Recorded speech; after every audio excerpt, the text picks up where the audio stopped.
Now, look, I thought that the Secretary of State, Marco Rubio, he was very strong as well in his commentary. He's hit back at the critics of the strikes. Have a listen. Let me explain to you guys this in simple English. Okay? Iran is run by lunatics, religious fanatic lunatics. They have an ambition to have nuclear weapons. They intend to develop those nuclear weapons behind a program of missiles and drones and terrorism that the world will not be able to touch them for fear of those things. And this is the weakest they've ever been.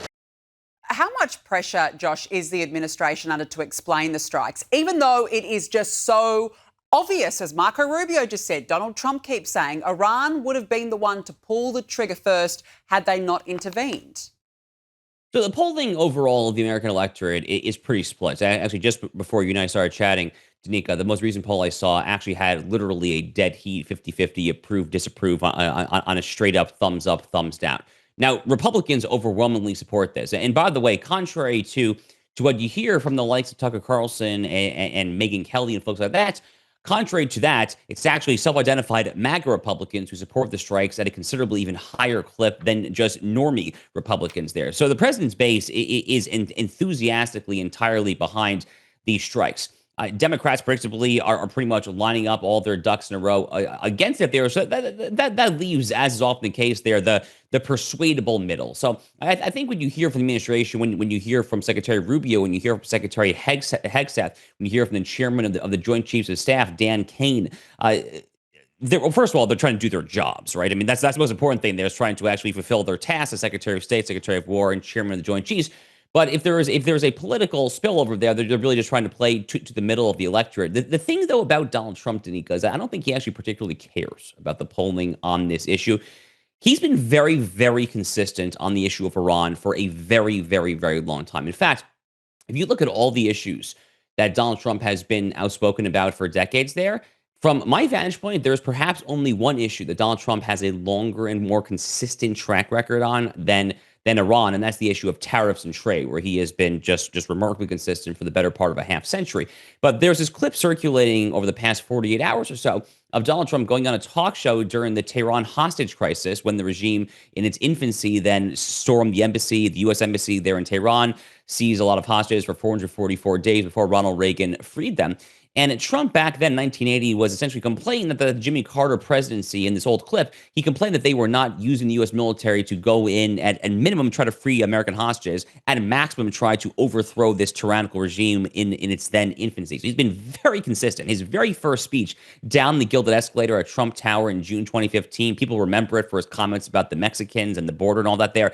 And that's true. That was the most memorable part. But he also had a line in that very speech about how Iran is a major threat and will never get a nuclear weapon. He's been remarkably consistent there. The only crazy part is that the mullahs apparently didn't believe him. And boy, they found out the hard way that Donald Trump is not bluffing. Yeah, exactly. They did not suspect that this would ever come. I think you're absolutely spot on. And I really honestly think that if all goes to plan here, this could be one of the best foreign policy achievements in modern history. I mean, what Donald Trump has done here has been extraordinary.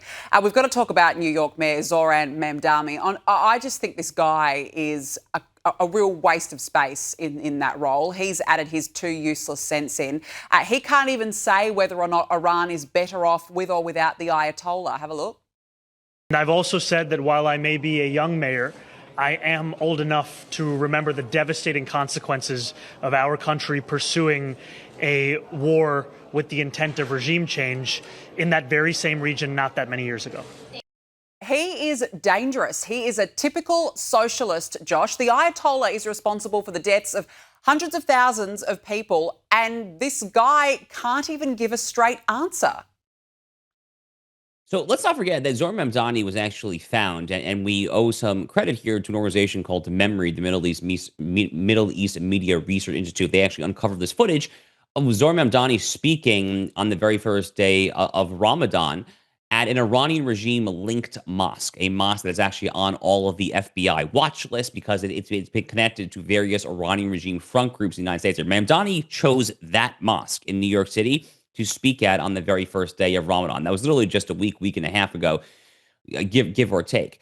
This is a guy who was the founder when he was in college up in Maine. He was the founder of his so-called Students for Justice in Palestine chapter, otherwise known as SJP. SJP is deeply connected to Hamas and the Muslim Brotherhood. It's essentially a Muslim Brotherhood front group organization here. Also has some ties to the Chinese Communist Party.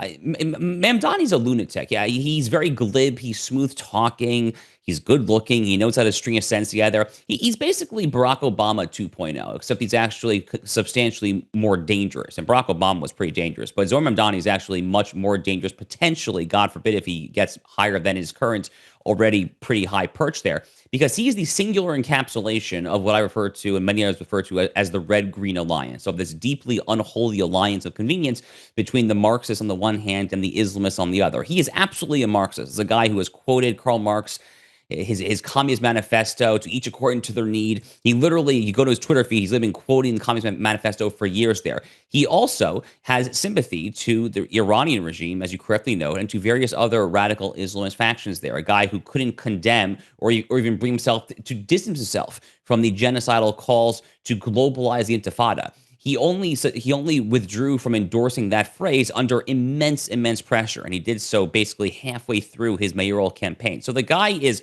a subversive fifth column, frankly, in my view. And tragically, he's been elected to lead the nation's most important city there. The only silver lining I have, Danica, is one of my favorite quotes is this notion from H.L. Mencken, the 20th century newspaper columnist, that democracy is a theory that the people know what they want, the common people know what they want, then they deserve to get it good and hard. And they're getting it good and hard in New York. Hopefully they wake up sooner rather than later. Well, look, I certainly hope so. And let's not forget, I mean, Zohran Mamdani was a rapper, a singer. I mean, he had a list of all these different random jobs, and then suddenly he gets this epiphany that he wants to become mayor. And everything was meant to be free, and suddenly he's, an expert in foreign policy as well. It's just extraordinary. Now, look, Donald Trump has threatened to cut off trade with Spain. So he came out today, he accused the NATO ally of failing to meet defence spending commitments and refusing to allow US forces to use Spanish bases to support operations related to strikes against Iran. I wonder if he'll make good on this threat, Josh. What impact could this have? Well, he definitely might. Look, this administration takes a fairly skeptical approach towards Western Europe. I think that's been pretty clear. We opened our conversation talking about Keir Starmer, and Donald Trump's very harsh words for Keir Starmer. Trump's had very harsh words when it comes at times to Emmanuel Macron in France as well there.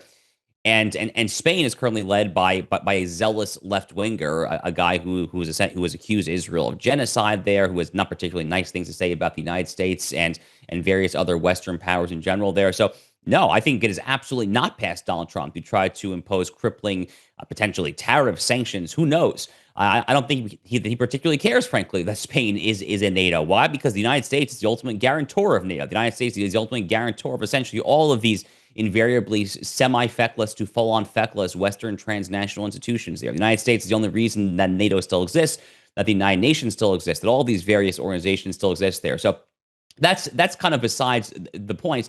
And, really, the administration's approach towards Europe, which we saw probably at its apex, we saw with these two Munich Security Conference speeches last year from the Vice President J.D. Vance, this year from Secretary of State Marco Rubio, where they both take a very skeptical approach towards Europe. The way to view this is that America is trying to bring Europe back to its glory. America wants Europe to be what it was in the not-so-distant past. It's pretty ironic, isn't it, that in the aftermath of the joint U.S.-Israeli campaign against the Iranian regime, that pretty much all of the various Arab countries in the region, Saudi Arabia, UAE, Bahrain, Kuwait, even Qatar, Iran's erstwhile ally, they all came out in support of the United States and Israel. And it was the UK and France, above all, that were equivocating. Germany was initially equivocating. They seem to have essentially gone in line. But that's a very strange state of affairs, isn't it? Right? Where there's this military campaign against this Muslim country, and the Muslim world is much more supportive than Western Europe. That's not the way it should be there. And I think that's ultimately really kind of deep down what's animating this standoff between the U.S. and Spain as well. Yeah, look, absolutely. And let's not forget, I mean, Donald Trump's pushed other countries as well to lift their defence spending. He was even pushing for Australia too. So, look, I'll be very interested to see what happens here. Josh Hammer, nice to catch up with you. Thanks very much for joining me on the show.